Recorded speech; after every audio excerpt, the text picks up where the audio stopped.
Estão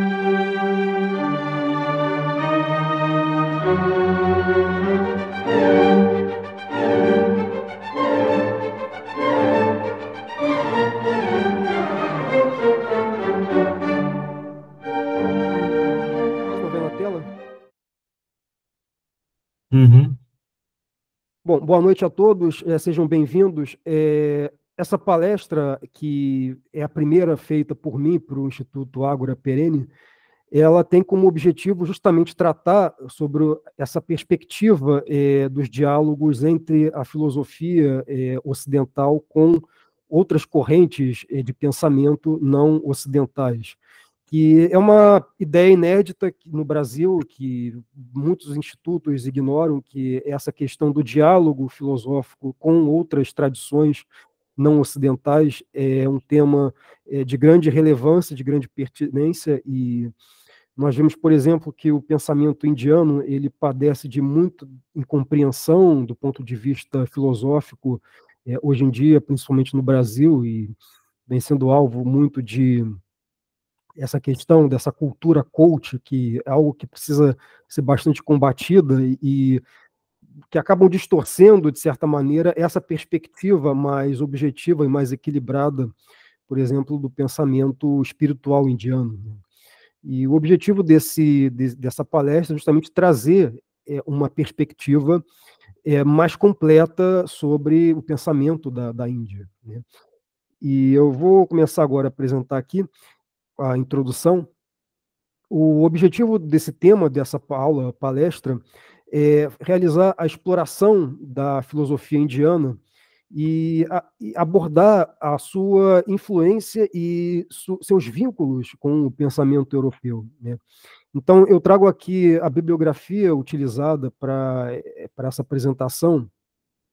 Eu elenco essas que são, principalmente essa que eu utilizei, Eastern Religions in Western Thought, foi um antigo presidente indiano, que é basicamente o grande tema de interesse é justamente tratar desses elos, desses vínculos, desse diálogo entre as religiões védicas e o pensamento ocidental, né? Deve se lembrar que esse tema da filosofia indiana é o meu tema da minha tese de doutorado, que eu venho realizando na Universidade de Santiago de Compostela, na Espanha, e eu aproveito, então, uma parte dessa bibliografia e deixo aqui, para caso vocês queiram se aprofundar para maiores estudos, né? A gente não pretende, nessa palestra, fazer uma apresentação exaustiva de cada detalhe do pensamento indiano, que é algo realmente bastante complexo, mas que, pelo menos, seja uma introdução para estudos mais detalhados e para abrir esse tema de investigação. Caso quem queira se aprofundar, deixo essa bibliografia. Então, a grande pergunta, então, a ser feita é o que é a filosofia da Índia, né? Então, podemos avaliar que a filosofia da Índia justamente é todo esse conjunto de práticas, de pensamentos espirituais e filosóficos relacionados a esse recorte geográfico que é o subcontinente indiano. E, e deve-se ressaltar que toda filosofia ela possui uma raiz, um solo. Então, não existe reflexões filosóficas originadas a partir do nada, né? Então, é preciso que ela tenha, toda reflexão tenha como base a vida cotidiana, a vida de um povo, a vida de uma cultura. Então, são as tradições religiosas e culturais justamente esse solo sobre o qual emergem todas as reflexões filosóficas de um povo sobre questões metafísicas, questões sobre ética, sobre a questão da espiritualidade humana, então, a teologia humana. Todas essas são questões e problemas que são levantados a partir da vivência e da experiência cultural de cada grupo social e social de um humano, né? Então, isso também se encaixaria nesse contexto da filosofia da Índia, né? Para se compreender a filosofia da Índia, é preciso entender as suas tradições religiosas e culturais, é preciso compreender o contexto cultural que emergiu a filosofia indiana. Então, basicamente, expondo assim o contexto cultural da Índia, deve-se lembrar que a Índia é uma cultura milenar, né, que se origina desde a época dos Sumérios, que desde esse período de 2600 a.C., já existia nessa região do subcontinente indiano uma civilização organizada, em termos de assentamentos urbanos, que é a civilização do Vale do Indo, que foi uma civilização que estava ao redor daquilo que é considerado o atual Paquistão, né? E ela mantinha contatos com, por exemplo, a civilização suméria. A partir do segundo milênio antes de Cristo, esse território da civilização do Vale do Indo sofreram sucessivas invasões de tribos indo-europeias ao subcontinente indiano. E quem foram esses invasores indo-europeus? Foram povos de natureza pastoral, né, com origem nessa região ao redor da Índia, que essa área das estepes da Eurásia. E como principal traço dessa cultura indo-europeia, desses povos, dessas tribos indo-europeias, está o nomadismo. E deve-se lembrar também que foi um povo que se notabilizou pela domesticação do cavalo e pelo uso da carroça. Então, até como diria até esse antropólogo, David Anthony, que eu deixo até esse livro, O Cavalo, a Roda e a Linguagem, esse povo, os povos indo-europeus se notabilizaram em sua expansão territorial por toda a Eurásia, justamente por serem um povo que tinha essa habilidade de locomoção, de movimentação, que foi a domesticação do cavalo e o domínio do uso da carroça. E com isso eles conseguiram espalhar a sua língua, que foi a língua indo-europeia, que se faz presente desde a região da Índia até a região da Europa. E foi o grande legado deixado por esses povos indo-europeus, que foi essa grande unidade gramatical, essa grande proximidade entre as línguas indo-europeias que existem, fazem presentes até os dias atuais nas culturas desses países, né? Então, a Índia védica antiga foi uma cultura marcada pelo sincretismo entre as tradições desses povos invasores indo-europeus com as tradições autóctones. Então, a sua língua fundacional é o sânscrito, que guarda muitas similaridades linguísticas com a de outras civilizações asiáticas e europeias. Então, isso começou a ser descoberto por estudiosos europeus a partir do século XVII, XVIII. Quando eles começaram a estudar o sânscrito, eles ficaram impressionados com a semelhança na sintaxe e no vocabulário com o grego e com o latim, né? Então, isso resultou na teoria de que havia uma ancestralidade comum entre essas culturas védicas e com as outras línguas relacionadas. Então, eles passaram a categorizar isso nesse grupo de línguas indo-europeias. Então, isso, por sua vez, resultou na noção de que os povos de língua indo-europeia tinham uma pátria comum, na qual, desse lugar, migrariam para várias partes da Ásia e para a Europa. E essa teoria, claro, ela não é uma teoria definitiva, ela é alvo de diversas especulações.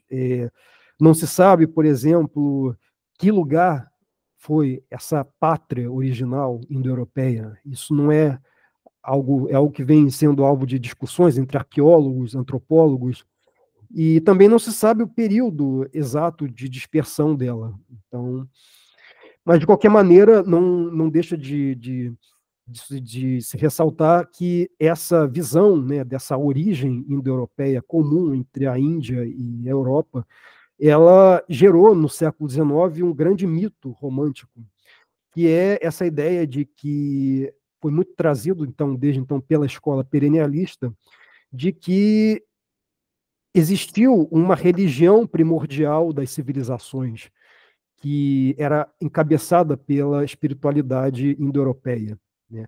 Então, a religiosidade védica, nesse sentido, foi muito interpretada por autores como René Guénon, Júlio Zévola, Madame Blavatsky, como de que a religião da Índia teria conservado de maneira mais intacta e pura a religião primordial dos povos, né? E parte disso está relacionado com essa questão linguística do sânscrito, que, por ser muito antiga, é mais antiga que o latim, é mais antiga que o grego, e também por ser depositária a religião védica de muitos mitos e narrativas milenares que têm, como vamos demonstrar, muitos paralelos com outras narrativas de outros povos, como os povos gregos e os germânicos, os celtas, e existem muitas afinidades nesse sentido, nessas narrativas. E um grande diferencial, então, que a gente pode também notar, da religião védica com essas outras religiões, é que a religião védica conseguiu manter uma linearidade contígua na história, né? Ela foi uma tradição que conseguiu ser transmitida de maneira ininterrupta até os dias atuais. E isso que é impressionante, porque isso só conseguiu ser possível graças a todo um sistema religioso muito bem organizado que estava centrado na conservação e na transmissão de textos sagrados. Então, esses textos eram mantidos sob custódia de uma elite sacerdotal bem instruída, que eram os brahmanes. E graças a esses brahmanes, foi que essa religião milenar védica de existindo desde esse período dos sumérios, ela sobrevive até os dias atuais, sem sofrer grandes corrupções em seus textos e ritos. Então, vamos passar aqui para o contexto religioso. A primeira coisa que a gente tem que ressaltar quando se compreende a religião da Índia é que, primeiro, não existe doutrina hinduísta, né? A gente tem que lembrar, por exemplo, que o hinduísmo é um termo que foi criado muito tardiamente, no século XIX, pelos europeus, pelos colonizadores europeus, que buscaram uma maneira de abarcar a diversidade de tradições e de correntes teológicas que existiam na Índia, né? Devemos falar, ao invés de uma religião hinduísta, devemos falar de uma religião védica, né? Que essa religião védica é justamente esse conjunto de mitos, de narrativas e de práticas comuns ao qual todas as tradições religiosas indianas possuem como ponto de convergência, né? Então, a religião védica possui como fundamento a tradição oral de hinos e cânticos. Então, todos esses hinos e cânticos estão compilados nesse Rig Veda. E também, além do Rig Veda e dessas tradições orais de hinos e cânticos, existem também as narrativas legendárias, textuais, que são os Puranas. Então, como exemplo de Puranas, podem ser listados dois, o Ramayana e o Mahabharata. E a datação histórica do Rig Veda ela é imprecisa, né? Especialistas, por exemplo, estipulam, em geral, um período para a sua composição ao redor do ano de 1500 a.C., né?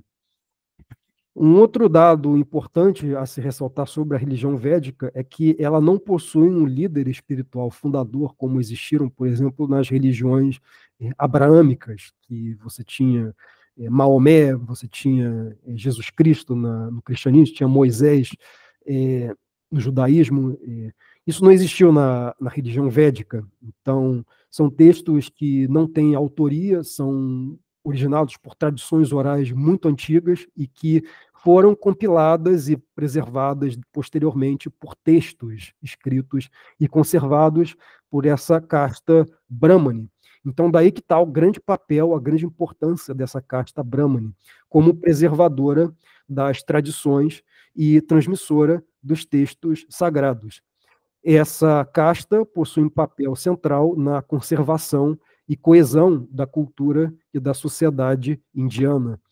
E ela constitui a cabeça intelectual de todo esse corpo social, que em conjunto compõe os brahmanes junto com os kshatriyas, que são a casta militar, compõem os braços desse corpo, em conjunto com os vaishyas, que são a casta comercial e camponesa, que compõem o ventre e as pernas, e por último desse corpo tem os shudras, que são os pés, que compõem a casta trabalhadora, né?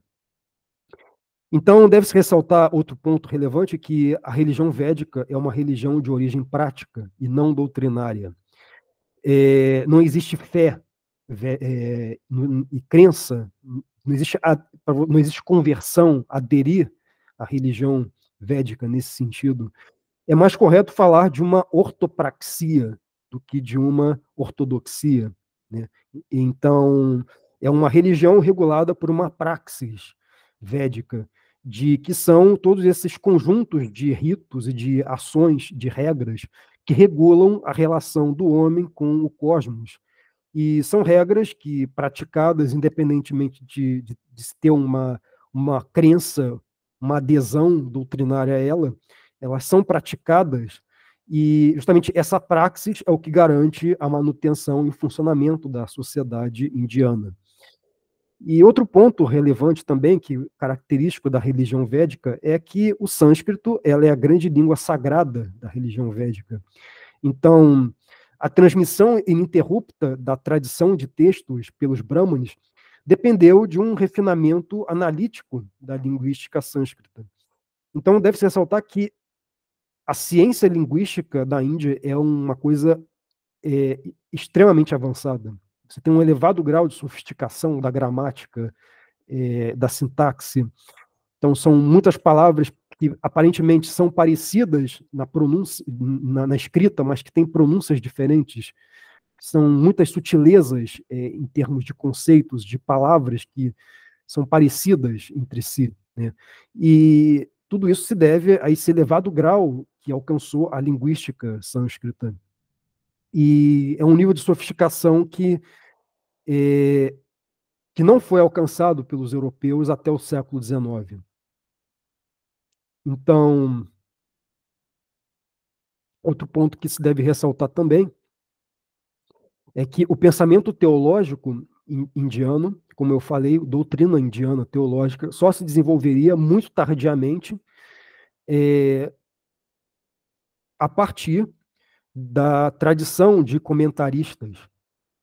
Foi desenvolvido toda uma tradição de textos, de sutras, que são textos de comentários, realizados a esses textos sagrados. Então, alguns comentaristas de grande relevância para a doutrina, para o pensamento indiano, que depois, como Shankaracharya, que fundou a corrente do Vedanta, o Patanjali, que fundou o Yoga, todos eles são parte dessa tradição de textos, comentários aos textos sagrados, dos sutras. Então, como exemplo de textos de comentários védicos, estão, por exemplo, os Upanishads, o Brahma Sutra, que são dois exemplos de textos de comentários. Então, esses textos, sutras e comentários, forneceram a base posterior de toda a filosofia ética, epistemológica e ontológica indiana. Então, deve-se também considerar que a religião indiana, ela pode ser também descrita como composta como duas dimensões espirituais relevantes, né?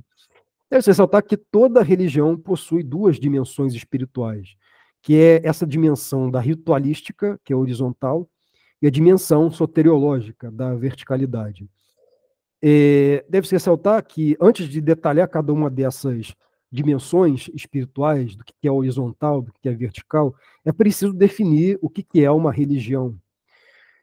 Emílio Durkheim, por exemplo, definiu uma religião como um conjunto unificado de crenças e de práticas relativas às coisas sagradas, que cria um vínculo social entre as pessoas. Então, esse senso de poder sagrado é de vital importância para a experiência de homens e mulheres ao longo da história das religiões. Então, nesse sentido, o sagrado se refere a uma qualidade de poder misterioso que se acredita habitar dentro de certos objetos, pessoas, lugares, e que se oporia, por exemplo, ao caos e à morte. Então, a religião estabeleceria um cosmos sagrado que forneceria esse escudo contra o terror, né, contra a anomia social. Então, esse conjunto unificado de crenças e práticas é um sistema de símbolos que atua como um fundo sagrado para dar à vida individual, social, um significado.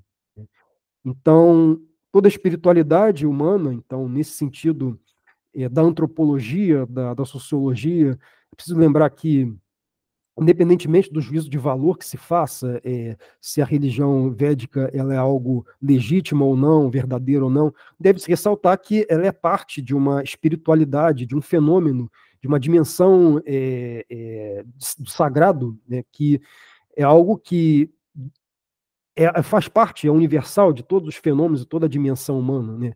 O ser humano é um ser que depende do sagrado. O sagrado é algo onipresente em todas as civilizações e todas as sociedades. E como parte, por exemplo, desse elemento da espiritualidade estão os ritos. E o que são os ritos? Os ritos são práticas espirituais coletivas que buscam conectar o mundo divino com o terreno. Então, os ritos estão intimamente relacionados com a experiência religiosa. Então, eles possuem como finalidade trazer previsibilidade e regularidade do mundo terreno, que é reproduzir o eterno no transitório mutável. Então, um exemplo de um autor que menciona muito essa questão é o Mircea Eliade, que ele fala que essa reprodução do eterno no transitório busca manter a ordem, a coesão numa sociedade, num grupo, afastar ela do medo. Né? Então, diversos antropólogos e sociólogos reforçam essa visão de que os ritos trazem em uma comunidade a percepção da experiência de um ser absoluto, exterior, uma experiência luminosa, né? Para utilizar um termo cunhado pelo teólogo alemão Rudolf Otto, que é caracterizada por um sentimento de admiração, fascínio, de mistério. Né? Então, culturas, por exemplo, mais primitivas, elas tendem a ser marcadas pelo forte ritualismo. E isso também, a sociedade indiana, isso também se aplicaria a ela. Né? A sociedade indiana ela é muito regulada por ritos. As ações humanas devem ser regidas por uma lei cósmica ordenada. Essa lei cósmica se chama o Dharma. Né? Como exemplo desse conjunto de leis cósmicas que regulam a vida individual e social está a sociedade de castas. Então, deve-se ressaltar que a sociedade de castas está dentro desse papel, dessa ordem cósmica do Dharma, e ela prescreve uma série de ritos, de ações que regulam a vida civil, privada, cotidiana e também o culto religioso. Estão, por exemplo, ligados ao Dharma ritos de devoção e de sacrifício em templos, ritos de passagem que acompanham a trajetória da vida individual, ritos de passagem, por exemplo, de casamento, de juventude, de velhice, ritos populares que existem no meio rural. Então, essa é a finalidade do Dharma, garantir uma finalidade regulativa de garantir a coesão e a estabilidade social. E a prática ritualística do Dharma, ela pode variar muito, dependendo, por exemplo, da casta em que cada indivíduo pertence. Né? Então, por exemplo, a religião Brahmani ela tem certo conjunto de prescrições de regras, de ritos mais específicos à sua casta, como ter um maior número de ritos de devoção ao templo. Então, é exatamente isso que seria o Dharma. E outro ponto que deve ser ressaltado, além dessa dimensão ritualística horizontal do Dharma, que é a dimensão soteriológica da verticalidade. Estamos falando, nesse caso, da dimensão da salvação, da libertação do espírito ao sofrimento do mundo, da união individual e vertical e mística do indivíduo com a ordem cósmica do absoluto. Então, é uma relação mais direta com o sagrado, sem o intermédio dos ritos da comunidade. Então, em geral, a dimensão mística, reflexiva, interior, vertical, soteriológica, ela tende a se desenvolver em períodos mais avançados de uma civilização, em um contexto de crise social, quando a sua dimensão comunitária, ritualística, horizontal, coletiva, se torna insuficiente, ela se torna incapaz de responder as angústias e questionamentos do homem religioso. Então, daí que nasce a filosofia, daí que nasce a espiritualidade da reflexiva interior filosófica, que nasce nesse contexto da espiritualidade vertical. Então, de acordo com alguns sociólogos, por exemplo, foi isso que aconteceu na sociedade indiana, que era uma sociedade muito marcada por ritos rígidos, de uma sociedade de castas, em que cada um tinha o seu papel delimitado dentro da sociedade, determinado, com fronteiras sociais claras, né? Nesse contexto brotaria certas inquietudes da alma espiritual que levariam ao desenvolvimento de uma consciência, de uma individualidade ascética, identificada como fora do sistema social. Então, daí que surgiria a ideia da renúncia, o sannyasa, a ideia de ser um renunciante fora da sociedade, né? Então, daí que nasceria essa ideia da individualidade, né? Essa noção da individualidade na Índia, então, estaria muito ligada e vinculada a essa dimensão da renúncia ascética e mística, de um indivíduo identificado como fora do sistema social, né? Então, foi isso, essa ideia desse renunciante, foi o verdadeiro agente do desenvolvimento da filosofia e da teologia, doutrina indiana.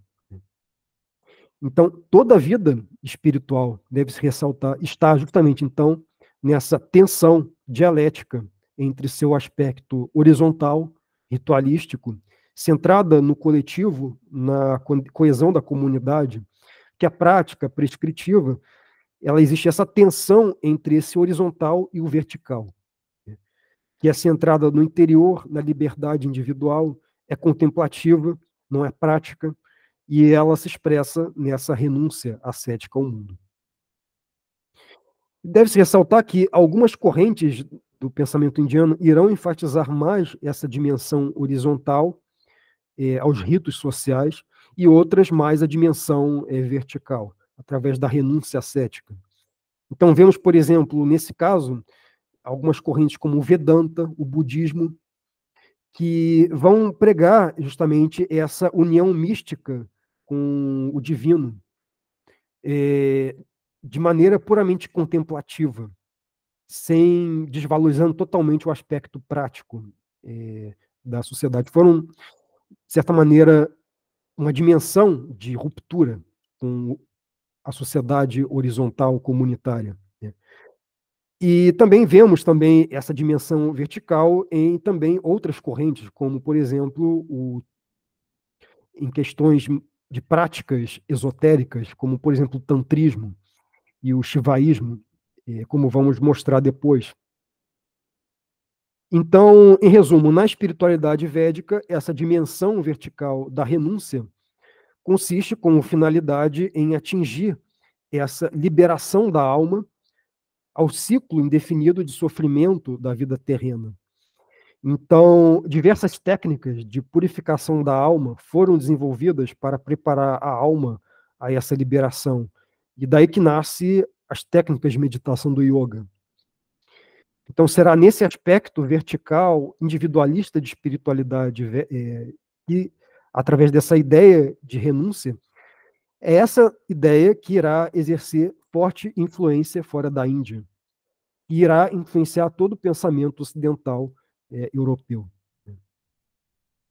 Então, um outro ponto a ser considerado sobre a dimensão espiritual da ortopraxia védica é que ela não é um todo homogêneo, mas ela consiste em várias subcorrentes que podem ser desde aquela mais tradicionais, como o Vishnuísmo, que essa é considerada de natureza teísta e monoteísta, né? Como você tem as correntes mais heterodoxas e ateístas, como, por exemplo, o jainismo e o budismo, que pode ser considerado uma religiosidade de natureza ateia e nihilista. Então, é por isso que não podemos falar de uma religião, uma doutrina, uma teologia hindu. Você pode ter doutrinas que podem ser de natureza panteístas, como no caso do shivaísmo, que prega uma união do homem com a natureza, física, que é a natureza física divina, como você também tem o Vishnuísmo, que é de uma natureza mais emanacionista. O René Guénon, por exemplo, vai colocar o Vishnuísmo ou o Brahmanismo, que é a religião seguida por a casta Brahmani, como se fosse a verdadeira doutrina hindu, né? Então, nesse sentido, por outro lado, você tem o Shivaísmo, que representa a face mais mística e esotérica da espiritualidade védica, e ela apresenta alguns paralelos, por exemplo, com a religião dionisíaca grega, que é de natureza extática, né, e não ascética, que é de base popular, não é bramânica, né? Então, deve-se lembrar que o shivaísmo foi uma corrente muito problemática dentro da história indiana, porque ela foi muito perseguida pela casta brahmane, por ser uma religião de natureza popular. Ela é a base do Tantra, o shivaísmo, constituindo, junto com o Shaktismo, né, a base do esoterismo indiano. Então, a escola perennialista, por exemplo, ela tende a se dividir quanto até que ponto o shivaísmo constitui um ramo legítimo da tradição. Por exemplo, Júlio Zévola ele vai colocar a prática shivaísta como algo legítimo, né? Uma via espiritual legítima, enquanto Guénon irá discordar, pregará o brahmanismo como a via legítima, né? Então, alguns conceitos centrais que podem ser abordados no pensamento védico, primeiro, essa questão do Dharma, né, que é a ideologia central da ortopraxia védica.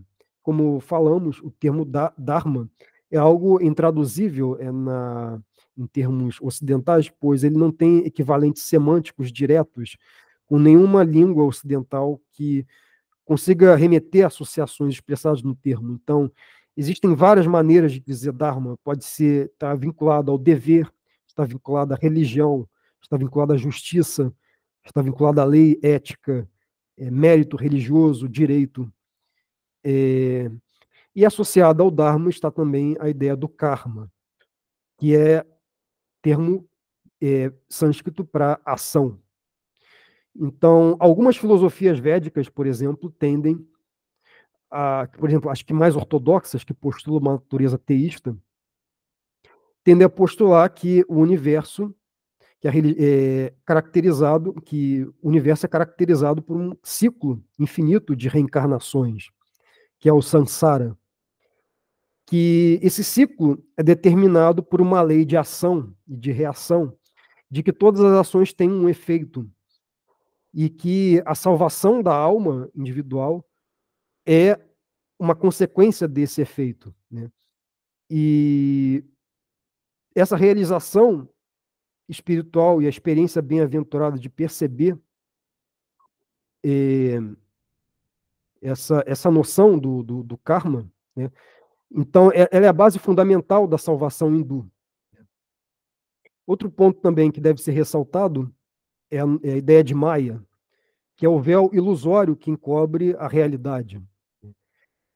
Maya é uma deusa que, muito ligada a essa questão da espiritualidade védica, que coloca como se fosse ela é a fonte de toda a realidade sensível. Então, Maya, dependendo da tradição filosófica indiana, Maya será condenada como uma fonte de auto-engano e perdição da alma no mundo. Então, você tem também, além de Maya, você tem também o Brahma. Então, o termo Brahma se refere ao poder supremo, essa força mais antiga e luminosa que existe. Então, Brahma representa justamente essa essência universal e absoluta e impessoal do universo. Então, ela não é apenas essa essência do universo, mas também a essência do eu, né, do eu individual. É a verdade de uma pessoa que transcende todas as diferenças superficiais. Então, é um conceito impessoal e é central na filosofia indiana. Então, por exemplo, os Upanishads, eles tendem a ensinar que o Brahman e o eu é o absoluto. e que essa realização do eu acontece por meio de conhecimentos e de significados internos dos rituais e da retirada de sentidos do mundo exterior.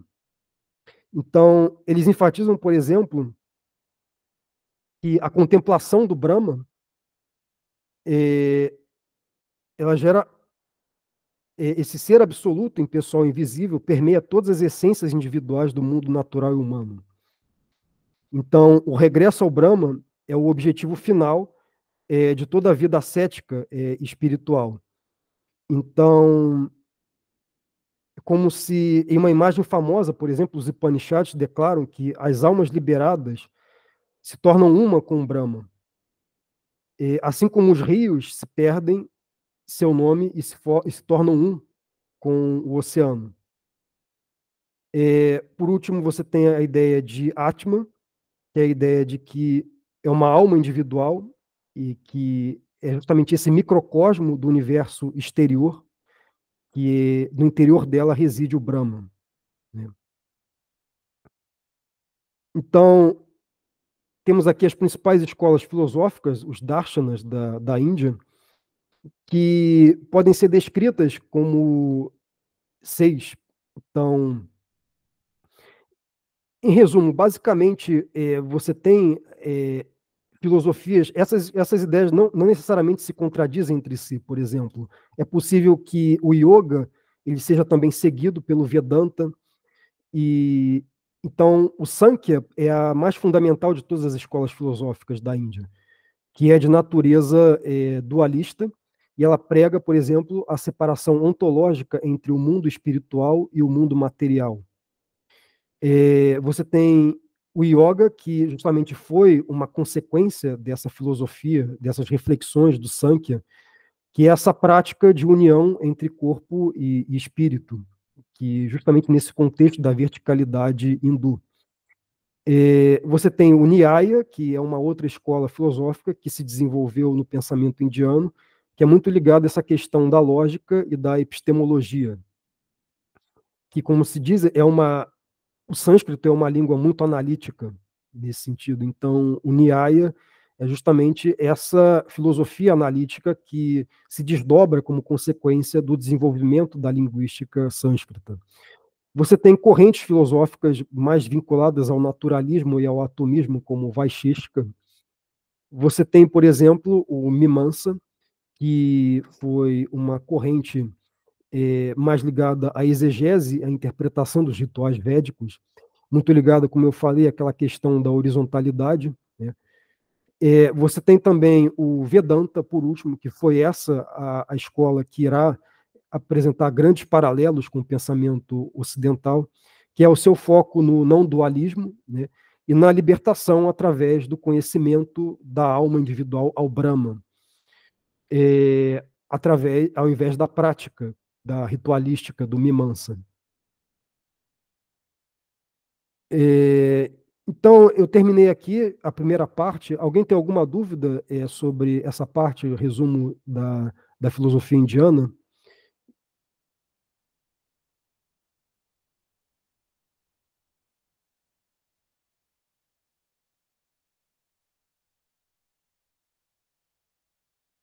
Alguém tem alguma pergunta? Não, um momento. Eu vou continuar aqui, então.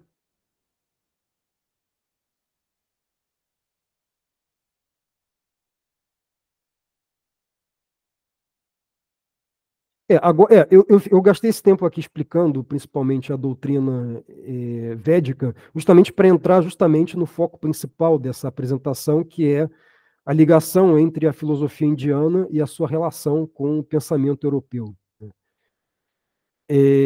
Então, a gente tem que notar que a interação entre a filosofia indiana e o pensamento europeu ao longo da história revela um rico intercâmbio de ideias, embora marcada por várias incompreensões.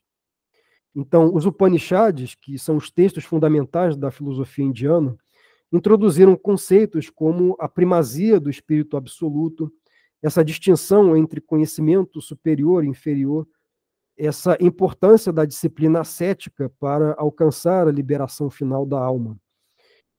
No entanto, a filosofia europeia, especialmente no século XIX, muitas vezes desconsiderou a profundidade desse pensamento, influenciada por uma visão de superioridade cultural que via a filosofia como uma disciplina científica, distante da religiosidade característica do pensamento oriental.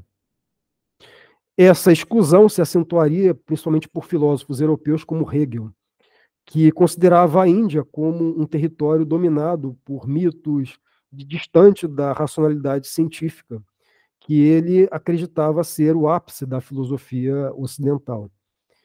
Então, essa perspectiva reforçou a ideia de que o pensamento indiano, apesar de suas profundas tradições intelectuais, não deveria ser considerado filosofia legítima, na mesma medida que o pensamento europeu. Mas, por outro lado, apesar dessas barreiras, devemos reconhecer que houve profundas interações filosóficas entre a Índia e o Ocidente ao longo da história, e que têm raízes muito antigas. E podemos documentar primeiros contatos que existiam, por exemplo, desde Alexandre o Grande, e até trocas culturais que existiam no Império Romano. Deve-se ressaltar também a grande marca que foi deixada dos próprios gregos também na cultura indiana, a partir do período das invasões de Alexandre.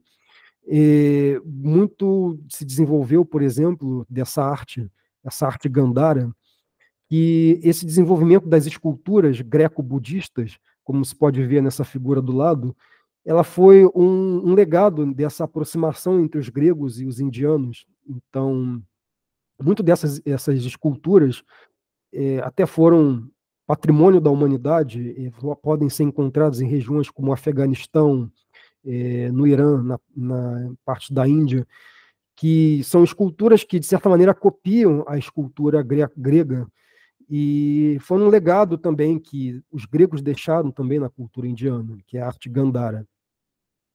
E, por último, também podemos também indicar, nesse período helenístico de Alexandre o Grande, que houve também muitos contatos entre diplomatas, expedições militares que visitaram cortes nesse local do Oriente, na Pérsia, e deixaram relatos históricos, como, por exemplo, essa obra de Megasthenes, o Índica.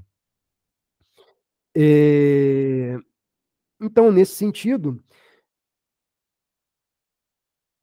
nesse relato, por exemplo, de Megasthenes, que foi um embaixador grego da Índia, ele documentou aspectos, por exemplo, da sociedade indiana, e descreveu, por exemplo, alguns elementos interessantes, como, por exemplo, os brahmanes, como filósofos, que descreviam como eles viviam de forma ascética, que buscavam a purificação da alma, que é um conceito que ecoa tanto na filosofia indiana quanto nas tradições místicas gregas, como, por exemplo, o orfismo e o pitagorismo grego. Nesse sentido, podemos observar vínculos em 4 fases entre o pensamento indiano e o pensamento ocidental. São 4 fases ao longo da história do pensamento europeu. A primeira fase, a 1 e a 2, foram fases de aproximação, que foi justamente esse período antigo em que você tinha muitos contatos entre as civilizações gregas e por viagens, expedições.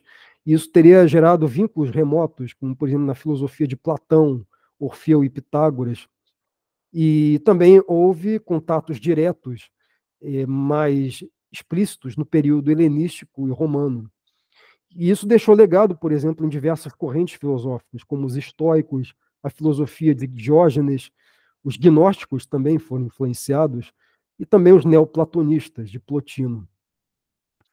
E, por último, você teve em seguida, você teve uma terceira fase, que foi uma fase do período medieval e moderno, que foi de afastamento. Essa fase foi de ruptura dos vínculos entre Índia e Ocidente, muito ocasionado pelo isolamento cultural da Índia em função da presença do Islã, que criou uma certa de obstáculo, uma barreira linguística às obras sânscritas. As viagens, elas passaram a estarem bloqueadas de acesso. E, por outro lado, também o exacerbamento da religiosidade cristã levou a um certo isolacionismo doutrinário, uma autossuficiência do pensamento católico às outras influências fora, exteriores à Europa. Então, isso caracterizaria essa ruptura. E você teve, por outro lado, a quarta fase, que foi uma fase de reaproximação, que vamos explicar em seguida. Isso ocorreria justamente no contexto do colonialismo europeu na Índia e a redescoberta dos textos sagrados na Europa, textos sagrados védicos.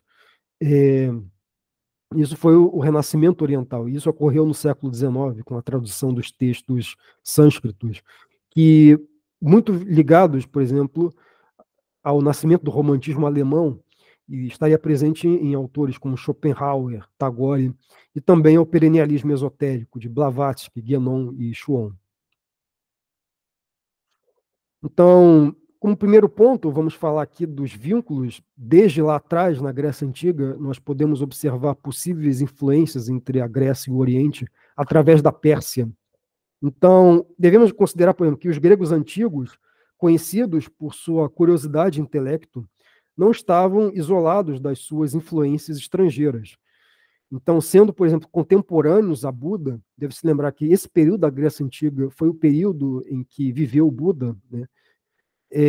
A Grécia esteve em contato com outras culturas através de soldados, mercadores, aventureiros, e eles tenderam a adotar as novas ideias que complementavam as suas próprias tradições. E foi o caso do pensamento indiano. Então, nesse sentido, ser grego não significava estar fechado a outras formas de pensamento, mas sim estar abertos a novas influências que pudessem enriquecer o seu conhecimento. Então, os gregos, nesse sentido, teriam adquirido um conhecimento mais ou menos exato do Oriente e da Índia naquela época, e que era uma época de bastante fermentação intelectual, por meio da Pérsia.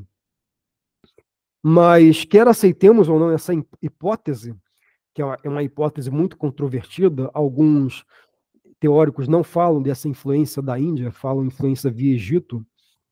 Por mais que questionemos essa hipótese da influência direta da Índia na Grécia, devemos considerar que não podemos deixar de ver semelhanças entre o pensamento indiano e diversas tradições místicas gregas, que são tão próximas que justificam que as consideremos como expressões de uma mesma visão de vida.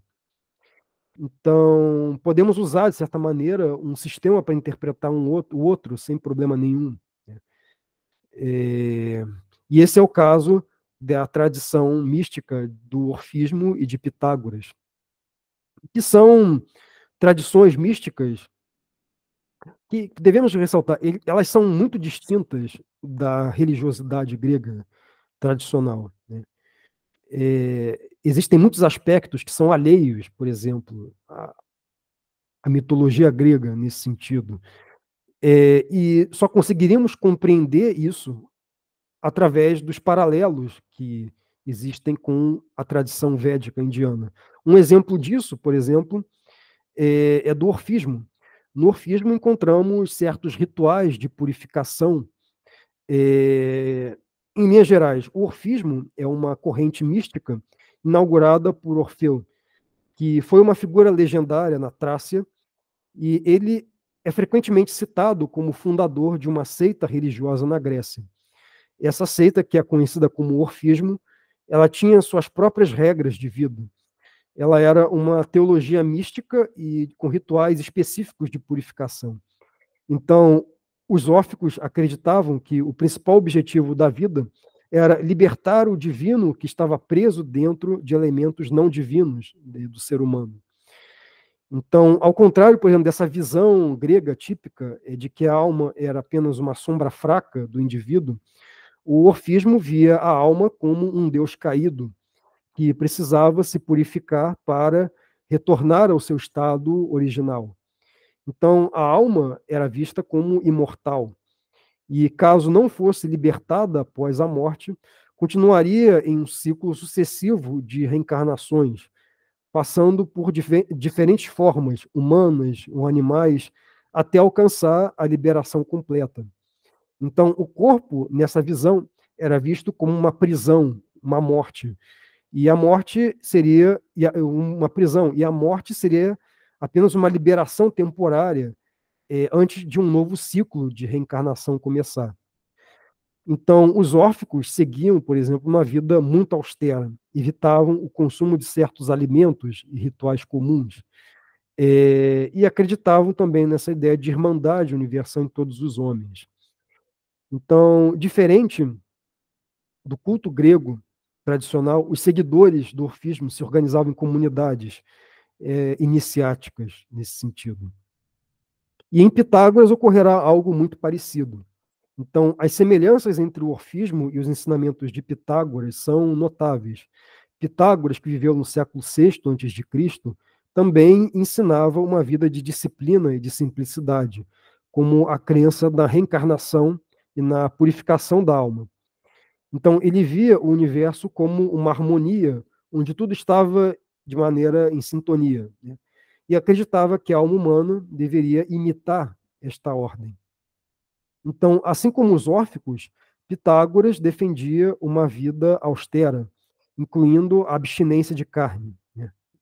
E ele acreditava que a alma passava por várias vidas até atingir a liberação, né? Sua comunidade funcionava, assim como o orfismo, como uma fraternidade religiosa, onde os membros passavam por rituais de purificação da verdade divina. Então, a purificação consistia não apenas na observância de regras de abstinência de certos tipos de comida, de roupas, mas também na purificação da alma pela teoria, ou a contemplação da realidade divina. Então, foi o que Pitágoras fez. Ele expressava a sua visão do mundo em termos matemáticos, e ele considerava o fundamento de todas as coisas. Então, alguns estudiosos desse período, como Heródoto, eles sugerem, por exemplo, que Pitágoras ele teria herdado a doutrina dessa reencarnação da alma, a metempsicose, dos egípcios. Mas, por outro lado, os egípcios não acreditavam nessa ideia de transmigração das almas, né? Não acreditavam que as pessoas reencarnavam, por exemplo, em vidas sucessivas, em animais. Então, alguns aspectos do sistema pitagórico, como tabus sobre certos tipos de alimentos, são também coisas que são alheios à tradição egípcia, né? Algumas questões também ascéticas, como essa insistência na liberação assegurada àqueles que são iniciados, também são alheios, né? Essa ideia de uma fraternidade esotérica também alheio a essa tradição egípcia. Então, um dado interessante que deve se ressaltar é que Jâmblico, que foi o biógrafo de Pitágoras, nos diz que Pitágoras viajava muito e teria estudado ensinamentos egípcios, assírios e também brâmanes, através da Pérsia. E em seguida, vou apresentar aqui de Pitágoras e do orfismo teria originado a filosofia de Platão, que também tinha muitos paralelos com a filosofia indiana. Então, por exemplo, Platão acreditava na existência de duas realidades, que é uma invisível, imutável, eterna, e outra visível, em constante mudança. Para ele, a alma era imortal, indestrutível, enquanto o corpo era mortal e sujeito à dissolução. Então, quando a alma se deixava levar pelos sentidos, ele se perdia no mundo material, que é a visão, como eu falei, de Maia, né? Esse véu ilusório que encobre a realidade, esse mundo fenomênico visível, né? Que é parte justamente dessa dualidade entre o mundo visível e o mundo invisível, das essências absolutas, que é aquilo que o ser humano, pela atividade contemplativa de purificação, alcança através da contemplação da teoria, né? Então, o Platão descrevia a vida eterna da alma como uma experiência abençoada, onde a alma retornava à sua verdadeira essência e recuperava o conhecimento que tinha antes de nascer. E no Fédon, por exemplo, ele discute como é que a alma, após a morte, escolhe novas encarnações baseadas em seus desejos e ações anteriores, em um ciclo que continua até que a alma esteja completamente purificada. Então, na República, por exemplo, Platão narra o mito de onde as almas escolhem suas próximas vidas, influenciadas por essa ideia da justiça cósmica, tem paralelos com o karma indiano. E ele também relaciona as qualidades da alma na República com as três qualidades da alma no pensamento indiano. Deve se lembrar, recordar que Platão disseca a alma humana em três elementos: o seu aspecto de paixão e energia, que é o aspecto da vontade, o aspecto da paixão, do desejo, que é o aspecto inferior, e o aspecto da alma superior, que é o aspecto intelectivo, racional. A filosofia védica indiana também tem uma divisão semelhante, contemplativa, da alma.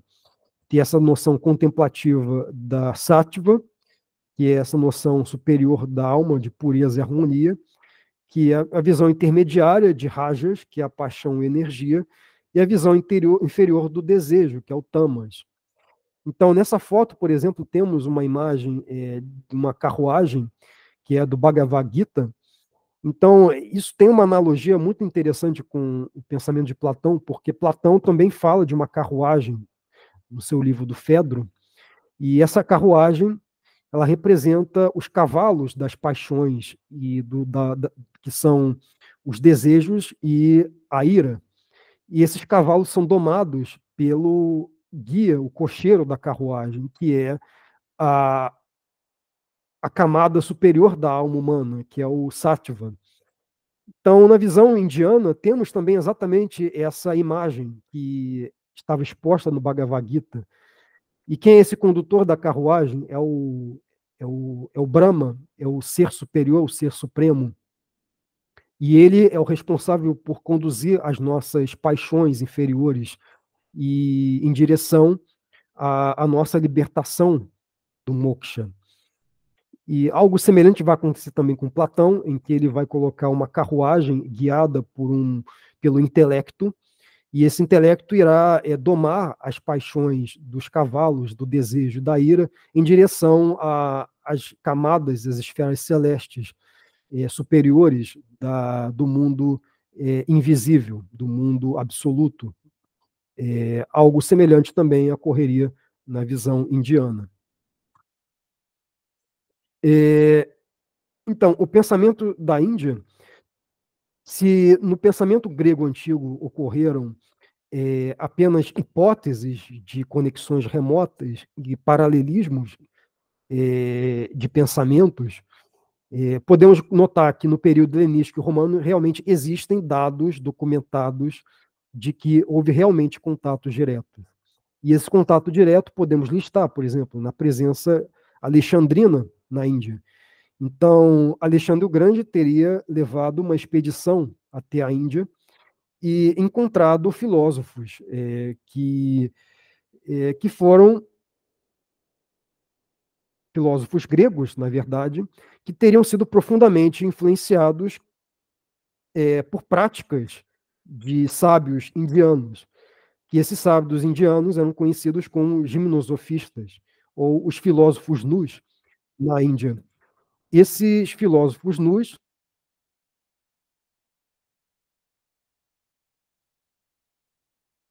é,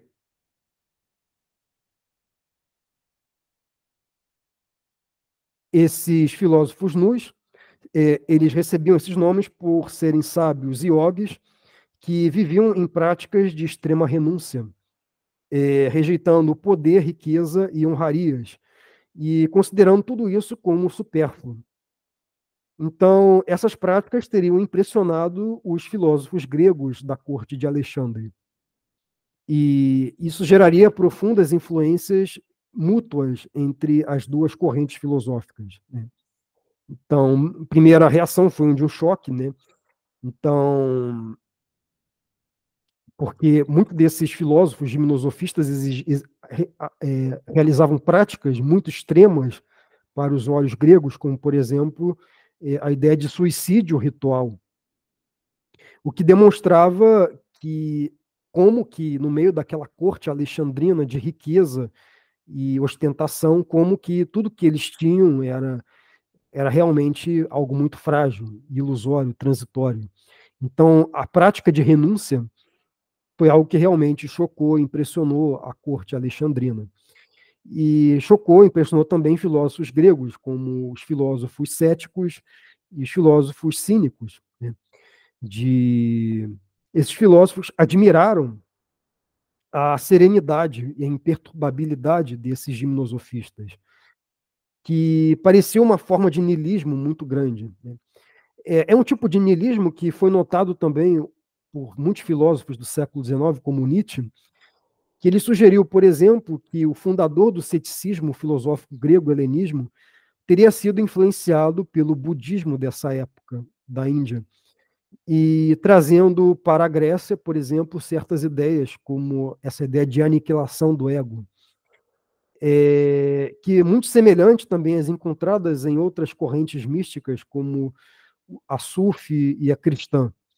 Então, essa conexão mostra uma afinidade filosófica entre as tradições indianas e as gregas, especialmente entre os brahmanes altamente iniciados e as escolas filosóficas gregas.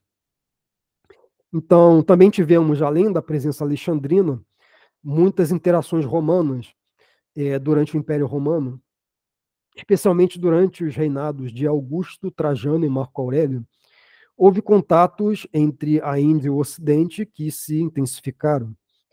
Então, antigos textos budistas mencionam, por exemplo, mercadores, aventureiros que exploravam terras distantes, evidenciando essas interações culturais. Então, cidades mediterrâneas como Alexandria e Antioquia tornaram-se ponto de encontro para comerciantes e intelectuais gregos e indianos. Então, poetas da época, por exemplo, falavam de indianos como povos sob proteção do Império Romano. Então, autores, por exemplo, como Ptolomeu e John Cássio, mencionavam a presença de indianos em Alexandria. E por volta do século II depois de Cristo, a Índia já era conhecida por sua filosofia e religião nessa região de Alexandria e do Ocidente romano.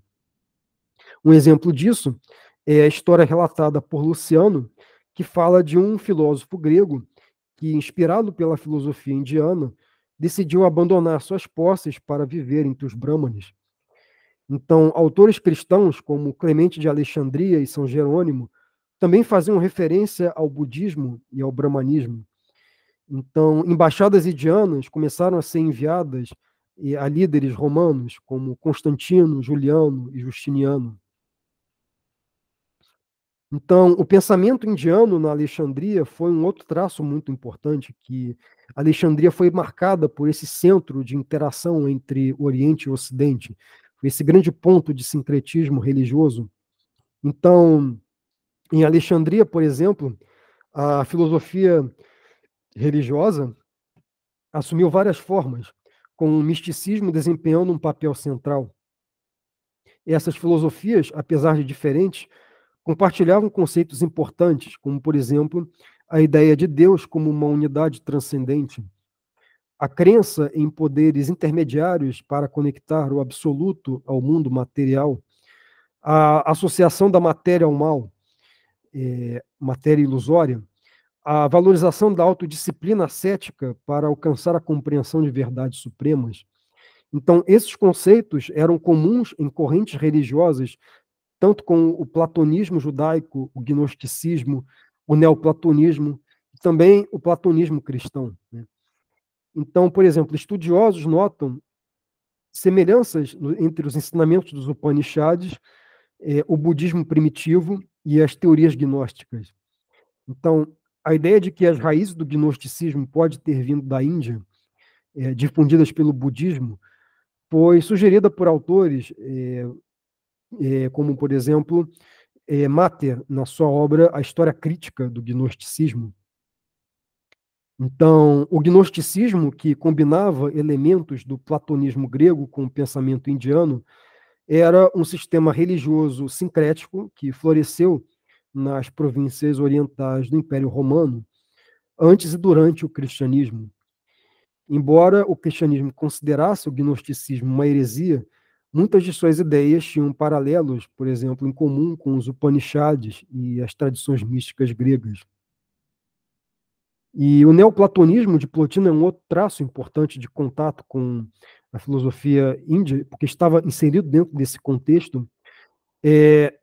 O neoplatonismo de Plotino surgiu do sincretismo resultantes desse contexto das conquistas de Alexandre e da expansão do Império Romano. A filosofia de Plotino, que reavivou a tradição mística dos cultos gregos, tem semelhanças não apenas com o judaísmo alexandrino, como também com a filosofia Vedanta da Índia. Então, Plotino viajou com a expedição ao rei persa em 242 depois de Cristo, com o objetivo de aprender sobre a filosofia indiana. Então, para ele, a essência original do universo, que ele denomina de uno, é o ser puro e a causa absoluta de tudo, além de ser a fonte de todo o bem. Então, essa essência é perfeita e autossuficiente, sem atributos ou pensamento. A essência original é o bem na medida em que tudo que é finito deve encontrar seu objetivo nele e fluir de volta para ele. Então, o uno não tem nenhum atributo. Ele é um ser sem magnitude, sem vida, sem pensamento. É algo acima da existência e acima da bondade, e ao mesmo tempo uma força operativa, geradora da realidade. E como força operativa, ele está continuamente gerando outra coisa, sem ser ela mesma mudada, movida ou diminuída. Então, esse é exatamente o princípio do uno, essa ideia de autossuficiência. Então, para Plotino, a criação não existe criação, falamos de emanação, né? É uma emanação contínua dessa essência do absoluto, desse uno, em que tudo que existe é, direto ou indiretamente, uma produção divina. Então, tudo que existe contém, de certa maneira, uma essência divina, né? Então, essa essência divina original está refletida em tudo, ela existe em tudo, né? Em todas as coisas visíveis, invisíveis, observáveis do universo. Mas que em várias hierarquias e várias camadas de gradação, você pode hierarquizar certos aspectos em que essas essências são imagens distantes ou realizações mais absolutas. Isso é exatamente a visão do Brahma, né? Essa visão da realidade como uma emanação divina, que guarda muitos paralelos com essa ideia do uno absoluto impessoal de Brahma. Essa visão, deve-se ressaltar, ela é um pouco distinta da visão judaica e cristã, que crê, ao invés da ideia de uma emanação da realidade por uma entidade, essência divina, ela fala de uma distância, de uma separação entre criador e coisa criada. Então, no mundo da judaico-cristão, da teologia judaico-cristã, ao invés de falarmos de uma unidade emanacionista, falamos de uma dualidade entre ordem transcendente e ordem inferior, criada. E essa é a grande diferença. Então, se na filosofia hindu falamos de emanação da realidade, no mundo judaico-cristão falamos de criação. Um outro aspecto da ideia do neoplatonismo, que também conserva aspectos de influências indianas, é a ideia de técnicas meditativas de união com o uno. O neoplatonismo acredita na técnica hindu de acessar essa consciência absoluta do uno, tal como nos Upanishads. Então, pela meditação, podemos libertar a alma da sua sujeição ao corpo e alcançar essa união com o uno supremo. Então, o que o neoplatonismo nos pede é para despir-se de tudo que existe no ser humano, de tudo que há nele, do seu eu, dos sentidos, do intelecto, porque por baixo dessas camadas da alma habita o ser do Uno Supremo, que é exatamente essa visão também da filosofia védica, da filosofia do Vedanta, que é essa ideia de que tudo que existe em nós, a nossa identidade pessoal, tudo que percebemos, tudo que nós sentimos, inteligimos, são partes desse elemento mais inferior da ordem emanativa do ser absoluto supremo. Devemos voltar, devemos nos despir de todas essas manifestações emanativas do ser para ir ao ser absoluto, que isso só é alcançado através dessa experiência mística contemplativa, e é exatamente isso que é a união com o Uno no neoplatonismo. Essa visão deve se ressaltar um pouco distinta do gnosticismo, porque o gnosticismo ele vai fazer uma coisa mais radical que isso que o neoplatonismo faz, que é se o neoplatonismo ele acredita nessa ideia de que o, as coisas materiais, o nosso eu, os nossos sentidos são emanações inferiores, o gnosticismo vai ver isso como um mal, vai ver isso de maneira mais radical. Então, o gnosticismo ele tem uma perspectiva muito pessimista sobre o mundo, sobre a matéria, algo que Plotino, ainda que ele reconheça que não é a matéria a verdadeira fonte do ser essencial, ele não reivindica uma negação do mundo absoluta, como os gnósticos fazem. E outro aspecto também que deve se ressaltar, que diferencia Plotino com o gnosticismo, é que o gnosticismo compartilha certos aspectos da tradição judaico-cristã, que é essa visão criacionista e monoteísta. E Plotino, não, ele pega justamente essa visão de que do politeísmo, de que o universo é esse ciclo infinito de criação e destruição, e não existe um ponto de partida da criação do universo. Né? Tá chegando mais alguém aqui, deixa eu só aceitar o convite. Pronto, voltando aqui.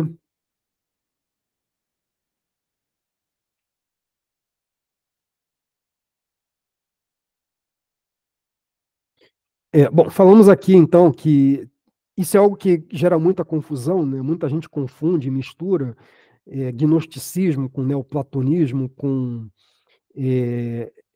religião indiana, põe tudo no mesmo saco de gatos, como se fosse tudo gnosticismo, mas não é verdade. Sim, houve nesse período um grande sincretismo de correntes espirituais, e é claro, todas essas religiões têm aspectos de certos elementos de sincretismo, tanto com o Oriente, com o judaísmo, com o platonismo. Então, de certa maneira, não se pode falar, de certa maneira, de de um hinduísmo puro, não se pode falar de uma religião védica pura. São coisas que são influências conjuntas de pensamentos e que uma certa configuração disso gerou o gnosticismo, uma outra configuração disso gerou o neoplatonismo. O neoplatonismo vai valorizar certos aspectos da emanação do cosmos indiano. O gnosticismo vai valorizar outros aspectos, vai assumir posturas mais radicais, mais nihilistas. O neoplatonismo vai assumir posturas mais teístas, né? Então, deve-se tomar muito cuidado em diferenciar uma corrente da outra, nesse sentido. Então, nem tudo é gnosticismo nesse sentido. Né? É, um outro aspecto é justamente nesse neoplatonismo de Plotino que se desenvolveria a teologia cristã, especialmente em Santo Agostinho.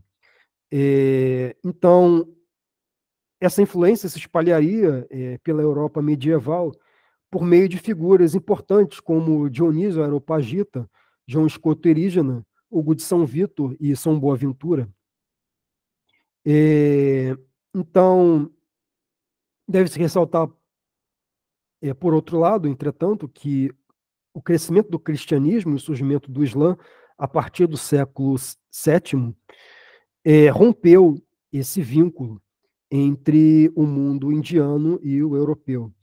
Então, por exemplo, o avanço do Islã no Oriente levou à expulsão do budismo da maior parte da Ásia Central, enquanto o cristianismo na Europa tornou-se ainda mais fechado, suprimindo qualquer tipo de desvio doutrinário, né? Então, houve uma certa autossuficiência da teologia cristã, que não necessitava mais de nenhuma outra influência exterior, o que levou a um completo desinteresse pelas outras espiritualidades orientais. Tivemos, por outro lado, um grande interesse dos árabes, do Islã, pela filosofia indiana, né? Quando isso aconteceu, a partir da queda de Alexandria, que, como falamos, foi esse grande epicentro intelectual sincrético de neoplatonismo, budismo. Então, a partir da queda de Alexandria, com a tomada dela pelo Islã, os árabes preservaram essa tradição deixada.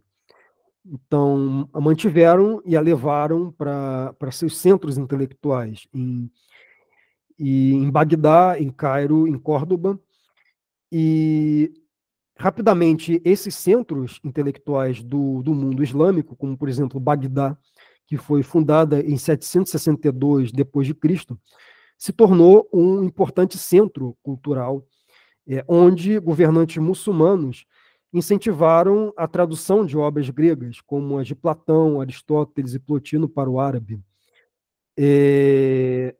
Os árabes se interessaram muito pela cultura indiana. Estudiosos, por exemplo, como Al-Beruni, acompanhou o sultão Mahmud de Ghazni à Índia, adquirindo conhecimentos profundos sobre os textos religiosos indianos. Então, a tradição sufi, por exemplo, combina a fé profética de Maomé com a sabedoria do Vedanta e a disciplina espiritual do yoga. Então, existem vínculos muito fortes entre a mística sufi e o Vedanta, nesse sentido, que foi um legado desse período. Em seguida, tivemos, por outro lado, na Europa, um acesso às obras completas de Aristóteles em traduções latinas através da influência dos contatos com o Oriente, através de filósofos árabes e judeus, como Alfarabi, Avicena e Averroes. Então, no final do século XII, a Europa Ocidental passou a conhecer essas obras completas de Aristóteles em traduções latinas feitas na Espanha a partir de textos árabes, que a partir do comentário desses filósofos que eu listei. Então, houve, de certa maneira, uma mistura, um sincretismo entre a filosofia grega, judaica, oriental, e isso teria entrado para a igreja. Tomás de Aquino, por exemplo, citava amplamente essas teses, por exemplo, de Avicena e Averroes, né? E Dante, por exemplo, tinha essa visão beatífica fortemente influenciada por noções neoplatônicas de Plotino, que também estavam muito presentes em Avicena. Então, era um mundo em que, de certa maneira, haviam convergências de cosmovisões espirituais. E você teve também nesse período, que outra marca desse período medieval que estava ocorrendo na Europa Ocidental era o sistema escolástico. E o sistema escolástico, a gente deve ressaltar que, caracterizado por São Tomás de Aquino, João Duns Scotus, Guilherme de Oran, ele entrou em declínio, né? Em declínio antes de que ele tivesse desenvolvido completamente, né? E a partir dessa crise teria gerado o Renascimento, a modernidade, né? Outro ponto interessante que deve ser ressaltado desse período de afastamento entre o período que foi esse período medieval e moderno é que houve algum tipo de contatos do budismo com a Europa no final do século XIII, a partir de relatos de viajantes e missionários. mas isso não teria tido nenhum impacto significativo até meados, até o século XIX, né? Por outro lado, a religião bramânica realmente essa só foi conhecida pelos europeus durante o período colonial. Então, o conceito de um hinduísmo unificado surgiu principalmente nos censos britânicos durante a colonização hindu, e o seu impacto na Europa foi muito limitado no século XIX e XX, exceto por alguns intelectuais e adeptos de novas correntes espirituais. Então, se de um lado a disseminação do budismo foi maior, ampla, na Europa no século XIX, o hinduísmo foi mais limitado, por outro lado.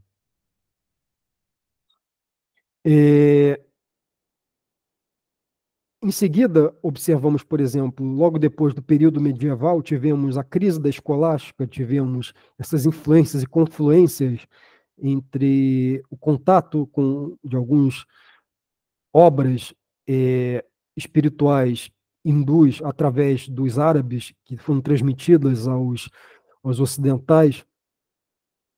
Os ocidentais, a partir do século XVI, conseguiram finalmente ter um acesso direto à Índia, a partir da colonização europeia, quando Vasco da Gama descobre a rota marítima para a Índia em 1498. Então, a luta pelo controle do mercado indiano entre as nações europeias começou a partir desse período. Então, a Índia passou, nesse período, a ser visto como um prêmio para os imperialismos concorrentes.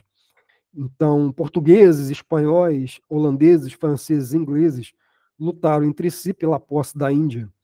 E o conflito terminaria em 1761 com a vitória decisiva da Inglaterra.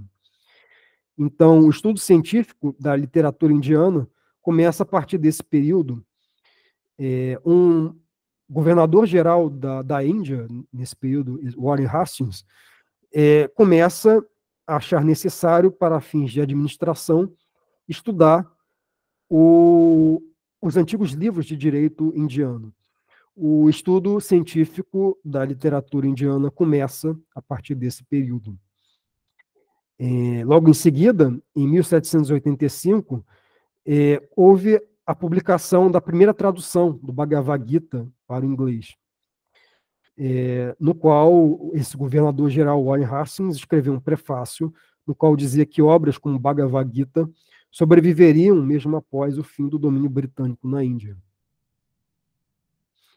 Os alemães rapidamente assumiriam a liderança nos estudos indológicos.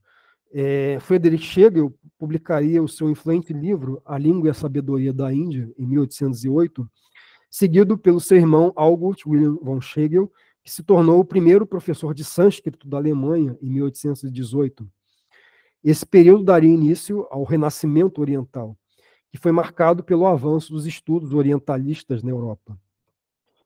Então, as correntes esotéricas ocidentais, naquela época influenciadas pela alquimia ocidental, pelo rosacrucianismo, teriam absorvido esses novos textos indianos recém-traduzidos e passariam, desde então, a assumir um caráter fortemente orientalizado.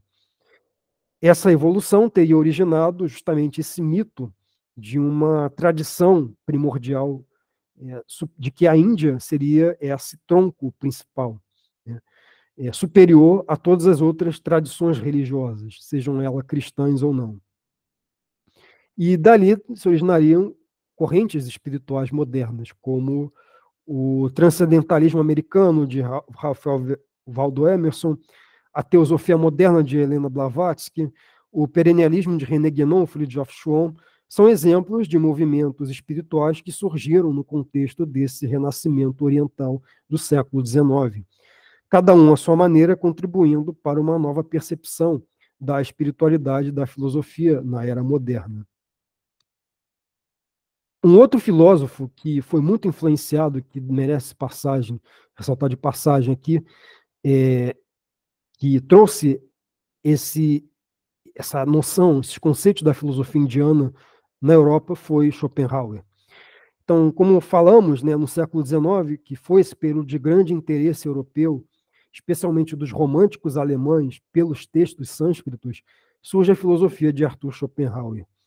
Ele foi profundamente influenciado por duas obras da filosofia indiana, que foi o Bhagavad Gita e os Upanishads, que eram obras que estavam sendo, como falamos, que estavam sendo traduzidas e estudadas pela primeira vez na Índia. E um dos grandes méritos de Schopenhauer foi reconhecer a tradição intelectual da Índia como uma parte fundamental da história universal das ideias. Embora ele não tenha sido o primeiro a estudar o brahmanismo e o budismo, Schopenhauer foi além de uma análise meramente religiosa. Ele percebeu a importância dessas tradições para o pensamento ocidental, especialmente em sua obra O Mundo como Vontade e Representação. Essa visão foi influenciada por ideias anteriores, mas se destacou na filosofia e literaturas alemãs no século XIX. Schopenhauer reinterpretou antigos dilemas éticos da filosofia europeia, utilizando a literatura sânscrita, que oferecia respostas diferentes das tradições judaicos-cristãs. No Bhagavad Gita, por exemplo, a solução para os conflitos morais é o conhecimento profundo da realidade, o jnana. Para Schopenhauer, esse tipo de conhecimento orienta a ação humana de maneira ética e integrada com os fundamentos metafísicos da realidade. Schopenhauer acreditava que a filosofia indiana continha uma sabedoria capaz de transformar profundamente o pensamento europeu. Então, segundo ele, a verdadeira mudança na condição humana não viria de reformas políticas ou legais, mas de uma transformação interna e profunda do ser humano. Sua interação com o pensamento indiano mostra como é possível repensar a história das ideias de forma mais ampla e inclusiva. A análise que Schopenhauer fez dos sistemas filosóficos indianos reflete a sua busca por uma compreensão completa da realidade, algo que ele encontrou especialmente no budismo e suas propostas para a libertação do sofrimento. E, em seguida, podemos notar outras influências no pensamento indiano, na literatura europeia do final do século XVIII, XIX. E impactos importantes ocorreram em autores como o irlandês Yeats e T.S. Eliot, na Grã-Bretanha. Também influenciou importantes movimentos de vanguarda europeia, como o simbolismo, que abraçaram fortemente esse hermetismo esotérico de base oriental indiana. E um outro autor que também merece grande relevância nós mencionarmos aqui também nesse período foi Rabindranath Tagore, que foi o indiano poeta polímata, que se destacou como poeta, escritor, dramaturgo, compositor, filósofo, reformador social e pintor. E, em 1913, ele foi o primeiro não-europeu a ganhar o Prêmio Nobel de Literatura. Ele foi um brahmane, foi um aristocrata nascido em Calcutá. E devemos ressaltar o papel que ele teve no século XX para a filosofia e o pensamento ocidental, principalmente no seu aspecto da pedagogia. Rabindranath Tagore foi um dos maiores pensadores indianos do século XX e se destacou na importância da imaginação criativa da educação. Ele defendia que a educação deveria ser humanística e artística. Tagore se inspirou nos Upanishads, nos textos filosóficos indianos que valorizam o professor como guia que encarna o conhecimento que transmite. Esses textos influenciaram Tagore a criar uma visão do educador ideal, que ensina através de métodos variados, como, por exemplo, de metáforas e até o silêncio. Essa abordagem pedagógica é muito relevante no contexto dos dias atuais, especialmente em países, em áreas que enfrentam grandes desafios, como diminuição da concentração da capacidade de leitura.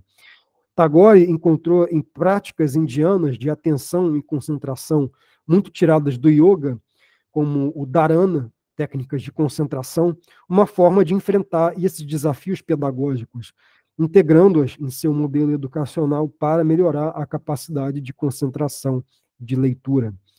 Então, essa foi a grande contribuição que Tagore faria para a pedagogia ocidental, que é inspirada da filosofia indiana. E, nesse sentido, o Tagore é parte justamente desse legado humanista de educação universalista voltada para o desenvolvimento completo do ser humano, que compartilha com a filosofia ocidental grega muitos pontos de convergência. Então, em resumo, para concluir, podemos notar que a filosofia indiana, mais do que ser essa coisa esotérica, mística, distante, exótica, algo que a ser descartado como uma superstição, como diria Hegel, mas como algo muito vinculado à história do pensamento ocidental, que não só interagiu, como também influenciou em certos aspectos e que guarda vínculos,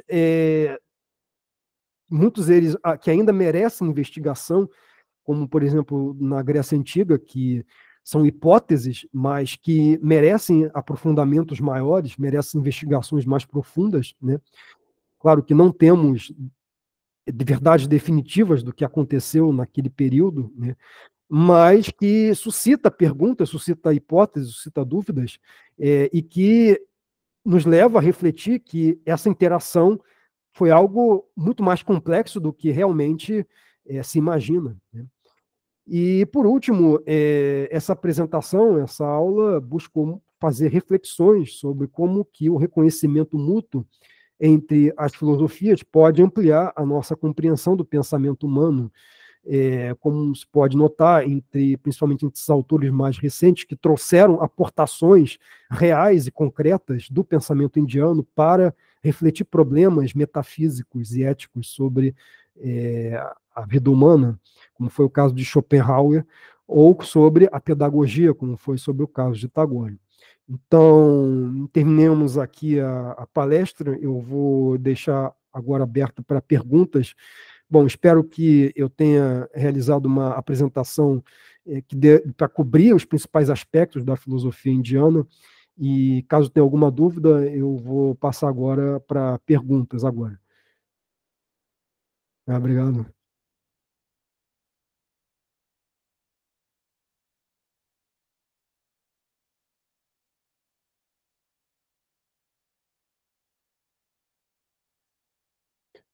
Alguma. Oi, sim,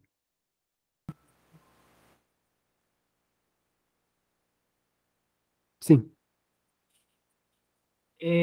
Eu, na verdade, podia dizer que é o meu primeiro contato aqui com a filosofia indiana, né? Ah, é? A gente não vê muito. Na verdade, eu sou da área da educação, sou pedagoga, e mas tenho muito interesse. Meu primeiro vestibular, lá em 87, foi para a filosofia, só que na época, vamos dizer assim, era bem restrito, né? Não era nem obrigatório o ensino. E aí eu migrei para a pedagogia, mas ficou a paixão, não é? E aí eu fiquei, assim, bem objetiva, acho que você conseguiu realmente, apesar de não conhecer a filosofia indiana, né, mas a forma que você foi expondo, né, eu acredito que a gente consegue ter uma ideia geral. Uhum, E fiquei na dúvida se em algum momento tem aquele start que tem na filosofia grega da racionalidade, ou ela permanece, né, com esse viés, vamos dizer assim, no meu entender, né, religioso muito forte. Isso era uma das questões que eu queria saber, e outras duas questões seriam uma opinião pessoal sua, em que momento você vê uma aproximação maior da filosofia grega com a filosofia indiana, assim, uma uhum, raiz comum que você consegue uhum, identificar. uhum. Essa visão, por exemplo, essa separação rígida que a gente tem entre racionalidade e espiritualidade teológica, é algo que realmente no pensamento indiano isso não é algo muito claro. E tanto porque foi como eu falei, não existe uma doutrina teológica na Índia. Você pode ser ateu e seguir a prática védica. Você pode não acreditar em Deus e seguir a prática védica, que é o que faz o budismo. Então não existe uma necessidade numa crença específica, uma adesão, uma conversão. Isso é uma visão muito judaico-cristã nesse sentido de você aderir a, o seu modo de vida prático, ético, a uma corrente de uma doutrina, né? A sua visão de mundo, você passa a se adequar a essa doutrina, através de uma conversão e de uma convicção, né? Isso é uma coisa muito típica da religião abraâmica. Você tem conversão no Islã, você tem conversão no judaísmo também, né? Que você tem conversão no cristianismo, mas uma pessoa, por exemplo, pode ser budista e ser cristã nesse sentido. Então, não existe nada que desvincule uma coisa da outra, porque a religião védica são ortopraxias, não são ortodoxias. Então, são ritos, são práticas, são exercícios espirituais, é o yoga, é o Vedanta, são reflexões contemplativas sobre a realidade, sobre o cosmos, são reflexões sobre o problema do sofrimento humano, que é essa questão da ilusão de Maia, são perspectivas sobre a ideia do sofrimento, no sentido de ser esse ciclo de reencarnações sucessivas, de que uma pessoa que comete uma ação má, isso voltará para você, essa é a lei do karma. Isso não são, de nenhuma maneira, convicções religiosas nesse sentido. Então, eu acho que isso acaba sendo um pouco confuso para a mente ocidental moderna, porque ela está muito vinculada a essa ideia de ver a espiritualidade como um aspecto de doutrina e de conversão, o que é algo que não necessariamente ocorre na filosofia indiana. Então é algo profundamente compatível com a racionalidade ocidental nesse sentido, porque não existe nenhuma necessidade, por exemplo, da pessoa deixar de ser cristã, deixar de ser ateísta para isso. Você pode seguir os trâmites da racionalidade estrita, os cânones da racionalidade ocidental e continuar acreditando, né, continuar vendo essa filosofia indiana com o seu devido valor. Agora, a outra pergunta é até que ponto houve uma maior proximidade entre a filosofia grega e a filosofia grega e a filosofia indiana? Essa a pergunta? Essa é a minha opinião pessoal minha, né?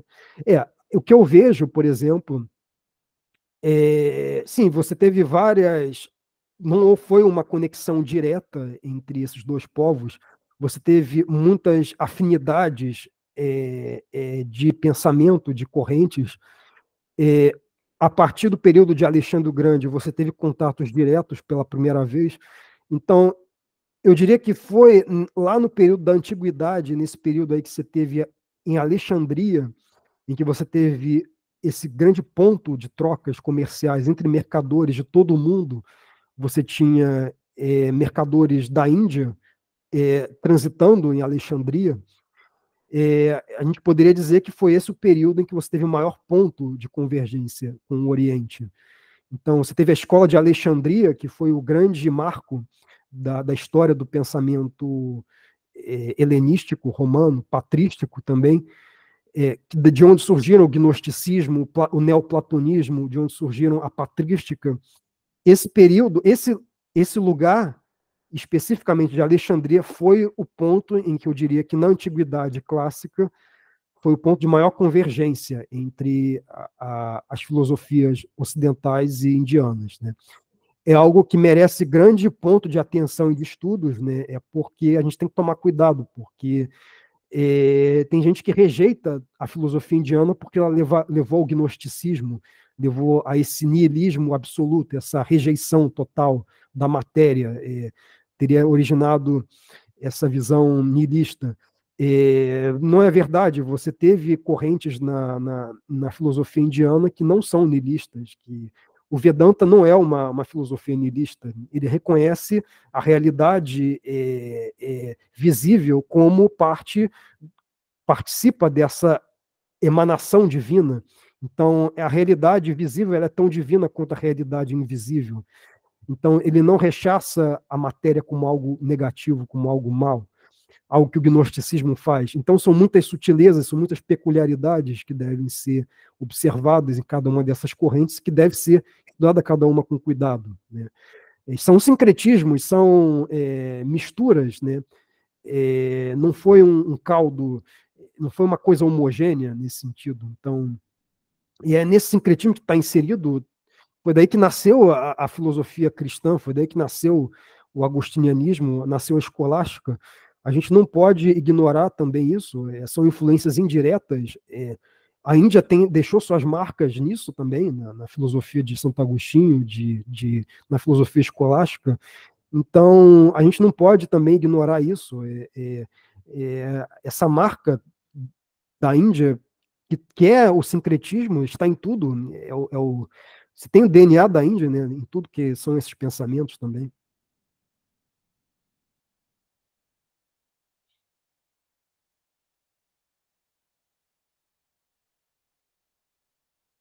Mais alguma pergunta?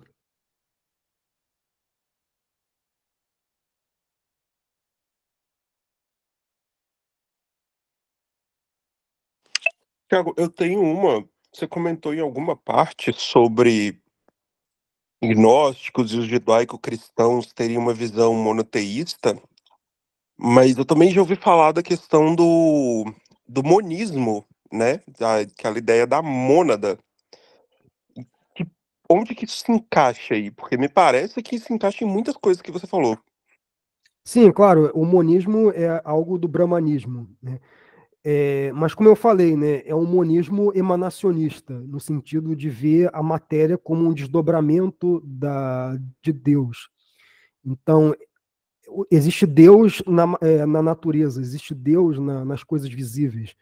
Então, é algo distinto um pouco do gnosticismo, porque o gnosticismo vai colocar uma separação radical entre a criação má. A criação é má, nesse sentido. Então, ele faz uma espécie de dualismo mais radical. Como você tem, por exemplo, o maniqueísmo, que é uma outra corrente que foi influenciado, por exemplo, pelo zoroastrismo, que não tem nada a ver com o monismo indiano. Ele vai colocar, por exemplo, a realidade visível como essa coisa diabólica. Mas aí já é outra corrente espiritual, já é outra tradição que eu não cheguei a abordar aqui. Mas você teve o gnosticismo que teve partes de elementos dessa questão do zoroastrismo, do maniqueísmo, teve coisas do criacionismo, do transcendentalismo criacionista, de que a criação não é algo divino, a criação é algo má, totalmente afastado de Deus, e que o divino que existe dentro de nós é uma centelha que é completamente antagônica à matéria que nos circunda. Daí que vem o pessimismo gnóstico. Isso é um dualismo, não é um monismo. Isso é o que eu interpreto, no caso. O que estaria mais vinculado ao monismo seria essa ideia de que, tudo bem, que o Vedanta, ainda que ele considere que a realidade seja uma ilusão, um véu de Maia, que ele não deposite toda a sua fonte de contemplação esteja na matéria, ele prega um recolhimento ao invisível, ao espiritual. Não podemos considerar isso como um gnosticismo, que são coisas que se deve tomar cuidado, e que eu já vi muita gente dizendo que, não, pelo fato do que o Vedanta crê uma fagulha divina, no absoluto divino dentro de nós, ele acha que isso é gnosticismo. Não, não é gnosticismo. Então, é algo que tem que se tomar cuidado nesse sentido. Não sei se eu consegui explicar bem. Conseguiu. Massa.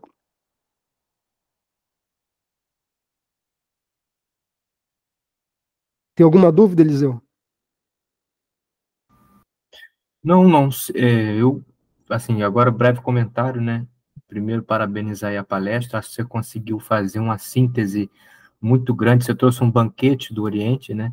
Então, conseguiu trazer essa visão tanto de dentro da Índia e tanto a repercussão dessas ideias fora, e que eu achei muito interessante, né? Como que foi a recepção dessas ideias no continente europeu, né? Tanto por autores, o Schopenhauer, o Max Miller também, né? Depois nos franceses Isso. também, né, que estudaram o Raymond Roland e outros que estudaram o pensamento indiano. E é uma riqueza muito grande, porque é algo que está, ao mesmo tempo que um estudo é uma espiritualidade que está para além da compreensão que o Ocidente está acostumado, né? Sai dessa dogmática fechada e abre para essa ortopraxia, né? É um hábito, né? A religião como uma vivência cotidiana, né? Uma escolha individual, mas sem com os ritos, mas sem aquela necessidade de você se entrar numa religião, se você ter aquele proselitismo que é comum dos judeus, dos árabes, dos judeus não, desculpa, os judeus não têm proselitismo, é uma comunidade mais fechada, dos cristãos e dos árabes, né? O Daniel Hobbes coloca muito isso no início do livro dele. Então, eu gostei muito, né? Também esse paralelo que você fez da Biga de Platão com as representações indianas. Tudo isso é muito enriquecedor e mudar assim, a forma como a gente vê o Oriente. Né? Não ver só como uma coisa fechada e também como essa questão da doutrina hinduísta, né? Porque o que existem são, se fosse para dizer em doutrina, seriam hinduísmos, entre aspas, né? São muitas correntes. Então, foi muito bom, gostei bastante aí. Não, eu concordo plenamente. Muito obrigado pelas considerações. Agradeço que tenham gostado. E é realmente isso que é o ponto principal de toda dessa discussão toda. A gente tem que tirar essa ideia de que a Índia é essa coisa exótica, né? Você tem, de um lado, essa questão dogmática que você muito bem falou, né? Essa questão doutrinária, há essa tendência a esse escolasticismo fechado, de tentar isolar e subordinar a filosofia à teologia, que foi o grande problema da escolástica e que acelerou a decadência da escolástica, foi essa tendência a colocar a filosofia como subordinada à teologia. E quando a gente sabe que a filosofia, no início do período cristão, da patrística, filosofia e teologia eram a mesma coisa. Você vê Dionísio Areopagita, dizia que as duas eram a mesma coisa, então não existe contradição entre uma e a outra. Então, a revelação divina, ela se faz presente de maneira universal, entendeu? Não existe, quando você coloca uma teologia que tem um tipo de saber e a filosofia com um outro tipo de saber oposto a ela, você está dizendo que Deus se contradiz, mas não é verdade isso. É o mesmo Deus, a mesma realidade. Então, a reflexão filosófica ela tem que ser coerente com a reflexão teológica. Então, quando você vê tradições como essa da Índia chegando a conclusões filosóficas, ainda que partam de correntes teológicas distintas da católica, a gente vai jogar isso fora? A gente vai jogar isso no lixo? Não, faz parte do mesmo exercício da racional humano, é o mesmo Deus que nos infunde razão para inteligir essas coisas, entendeu? Em termos de ciência, né, elas têm o mesmo objeto, assim, o Deus é um ramo estudado pelos filósofos, questionado, mesmo por aqueles não crentes nele. Então, assim, por que não, né? Exatamente. E aí que é outro problema, porque é um problema da cientificidade. Esse já é um outro extremo. Eu falei da questão do dogmatismo religioso. Aí você falou é outro extremo, que é a questão do cientificismo radical, que vai negar qualquer tipo de investigação teológica, né? Não, a teologia é importante. A noção do sagrado, a noção do espiritual, essa noção do místico, essa coisa, como eu falei lá no início da apresentação, isso é um fenômeno universal em todas as civilizações humanas. Essa dimensão do espiritual, ela é algo que existe, é algo que mantém uma sociedade coesa, é algo que nos afasta de angústias e sofrimentos, de medos. Não podemos viver sem uma interpretação espiritual da realidade, né? Uhum. E também, por exemplo, né, o próprio próprios filósofos antigos, a exemplo do Boécio, muitos eram filósofos e teólogos ao mesmo tempo. Eles estavam falando da mesma coisa, mas com linguagens diferentes, apenas o foco, né? Mas até porque o que seria da filosofia, da teologia, sem a filosofia? Porque tudo que você produz até toda aquilo que foi construído de corpos, tanto pelos medievais, São Tomás e tal, sem a filosofia, não tem como fazer aquilo, porque é um instrumento usado, né, como utilizando a matemática e conhecimento físico para ter uma engenharia. Uhum. É claro que está para além disso, né, porque a filosofia não está limitada, mas assim, Uhum. se ela for usada como uma fonte de entendimento para fazer, não tem como fazer teologia sem filosofia, então, Sim. senão Não, você realmente cria essa bolha, né? não, e sabe um filósofo que falava muito bem desse tempo, não se pode fazer teologia sem filosofia? Santo Tomás. Foi ele que descreveu a teologia como ciência divina. Então, ele mesmo não fez essa separação entre ciência e teologia. A teologia é uma ciência, no critério de Santo Tomás. Então, você vê, o São Tomás de Aquino é a parte da escolástica que não se rendeu a essa subordinação da filosofia pela teologia, né? Ao contrário do que muitos neotomistas hoje falam, hoje em dia, né?